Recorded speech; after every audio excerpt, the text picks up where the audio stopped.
here with Mark Liebner of Camp K Outfitters in Indiana, and we were down here scouting this week. It's the 1st of August, actually it's the 3rd of August today, but it's the first week of August. Hot, a lot of foliage on the trees, but we came down and we still did some really good scouting. Saw where Mark put up his trail cameras to get his pictures, saw a lot of nice bucks, got a few bucks on video and we'll show you those. And going to the taxidermist was the big thing, to see what kind of, what the quality of animals here down in White County, Cass County, Carroll County, Indiana. And I tell you what, coming from Wisconsin and seeing all those big racks, it really impressed me. It's really very impressive, Mark. Welcome, glad you could be on the show with us today, Mark. I'm glad you invited us down. Tell us a little bit about Camp K Outfitters. This is your first year in business? This is the first year in business. We're located right now in Monticello, Indiana. If anybody's ever heard of Indiana Beach, I'm about a mile away from Indiana Beach. We've got 13,000 acres leased. This is a map basically drawing out of the 3 counties that we hunt in.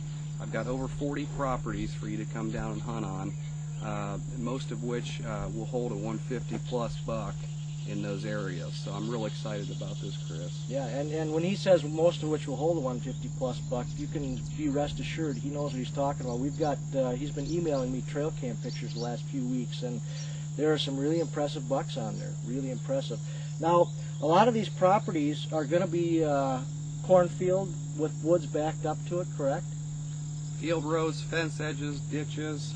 We've got small wood lots. It's for a lot of people, it's an entirely new way to hunt down here from a guy that's used to hunting a big woods atmosphere. Sure. I would call it edge hunting, and basically we're hunting filter strips, bottlenecks, everywhere you would think that maybe a big buck may or may not hang out. We've got them, like I said, on every square of the property. So folks, I got to tell you, coming from Wisconsin, the tactics we use in the rut, funnels, fence rows, things like that, where the bucks cruise through during the rut, is what you're using all year long, because that's the limited cover they have to travel. Those are travel corridors all year long. And now that's maybe going to throw a few guys. They're going to be like, well, I'm hunting early season, why are you putting me up on a funnel? But that's where they got to move. They got to move through somewhere, through some cover, because all the beans and cornfields that are around here, these little strips of fence row, wood strips, ditches, that was a big thing. And Scott, one of your guys yesterday when we went around, has a stand that's produced for him a lot of years. It's 2 or 3 ditches that intersect and cross within a little block, right? Yeah. And that's what these bucks were doing. We're traveling, and the does too, all the deer. They're traveling up and down these ditches because that's the only cover they really have. So in the counties now, we've got White County, Indiana, and that's where on the map here, Mark? White County is basically the western portion of this map, this area in here. Okay. And that's a lot of the bucks that at the taxidermist, and you'll see a little bit of footage that we shot there yesterday, came out of White County, correct? Yeah, the taxidermist is located right here. He's the person that I use for all my work. He's been doing it for over 25 years. And he's what I would call centrally located between all of our properties. Sure. So I tell people, you know, out of a 25-mile radius in any direction is where he gets about 95% of his bucks. So they're coming out of all 3 counties then. Oh basically. Yeah, all 3 counties. So that's an excellent representation of what you can expect to have an opportunity at when you're hunting these counties, and what you'll see. And those weren't even the biggest bucks that he had in this year. That you'll see on the little bit of video that we shot there.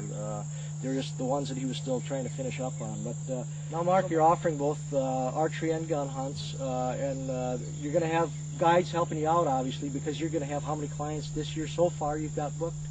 Got over 50 bucks so far, Chris. I'm going to bring in 100 hunters this year. 100 hunters, all right. And you've got the property, 13,000 acres, so don't worry about getting over-hunted, because he's got enough places for everybody to come down and have an enjoyable hunt.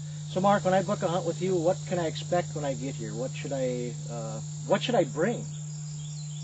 Bring everything that you would normally bring to go hunting for a week, because this is a 6-day, full day, everyday hunt. Expect, if you want to kill a true trophy, to put some real time in the stand, because you're going to be seeing a lot of bucks, and you're going to be having the opportunity to pass on a lot of bucks. You might shoot your big buck in 5 minutes, or you might shoot him the last day.